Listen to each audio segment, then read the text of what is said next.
என அறிவிப்பு வெளியாகியுள்ளது. கூடுதல் விவரங்களை தருகிறார் செய்தியாளர் யுவராஜ். வணக்கம். மேலும் விவரங்கள் என்ன பகிரலாம்? வணக்கம். தமிழக வெற்றி கழகத்தினுடைய இந்த முதல் பூத் கமிட்டி மண்டல மாநாடு வருகின்ற ஏப்ரல் 26 மற்றும் 27ஆம் தேதி கோவையில் நடைபெற இருப்பதாக தகவல் வெளியாகி இருக்கின்றது. அதாவது சேலம், திருப்பூர், ஈரோடு, கோயம்புத்தூர் உள்ளிட்ட இந்த மேற்கு மண்டல மாவட்டங்களை ஒன்றிணைத்து இந்த முதல் பூத் கமிட்டி மாநாடு கோவையில் நடைபெற இருப்பதாக தகவல்கள் வெளியாகி இருக்கின்றது. மேற்கு மண்டலம், மத்திய மண்டலம், டெல்டா மண்டலம், தெற்கு மண்டலம், வடக்கு மண்டலம் என 5 மண்டலங்களாக பிரித்து தமிழக வெற்றி கழகத்தின் பூத் கமிட்டி மாநாட்டை நடத்த இருப்பதாக ஏற்கனவே தமிழக வெற்றி கழகம் சார்பில் திட்டமிடப்பட்டிருந்தது. அந்த வகையில் தற்போது இந்த முதல் பூத் கமிட்டி மாநாடு வருகின்ற 26 மற்றும் 27ஆம் தேதி கோவையில் இருக்கக்கூடிய ஒரு தனியார் கல்லூரியில் இந்த பூத் கமிட்டி மாநாடு நடைபெற இருக்கின்றது. ஏற்கனவே இந்த கோயம்புத்தூரில் நடைபெற இருப்பதாக இந்த தகவல்கள் வெளியாகி இருந்த நிலையில் அதற்கான அந்த இடங்களும் தேர்வு செய்யப்பட்டு வந்தது.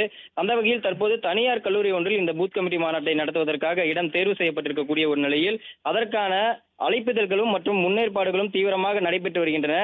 இன்னும் 10 நாட்களுக்கு குறைவாக இருக்கக்கூடிய ஒரு சூழ்நிலையில் இந்த முதல் பூத் கமிட்டி மண்டல மாநாட்டை வெற்றிகரமாக நடத்த வேண்டும் என்ற ஒரு முனைப்பில் தமிழக வெற்றி கழகத்தினுடைய நிர்வாகிகள் அதற்கான வேலையில் ஈடுபட்டு வருவதாகவும் தகவல்கள் வெளியாக இருக்கின்றது. இந்த பூத் கமிட்டி மாநாட்டில் 5 மண்டலங்களாக நடத்தக்கூடிய இந்த மாநாட்டிலும் 5 மாநாட்டிலும் விஜய் பங்கேற்பார் என ஏற்கனவே தகவல் வெளியாக இருக்கக்கூடிய ஒரு சூழ்நிலையில் இந்த முதல் பூத் கமிட்டி மாநாட்டிலும் விஜய் பங்கேற்பார் என தகவல்கள் வெளியாக இருக்கின்றது. அதற்கான அந்த ஏற்பாடுகளும் தீவிரமாக நடைபெற்று வருவதாக தகவல்கள் வெளியாக இருக்கின்றது. விவரங்களை வழங்கியமைக்கு நன்றி யுவராஜ்.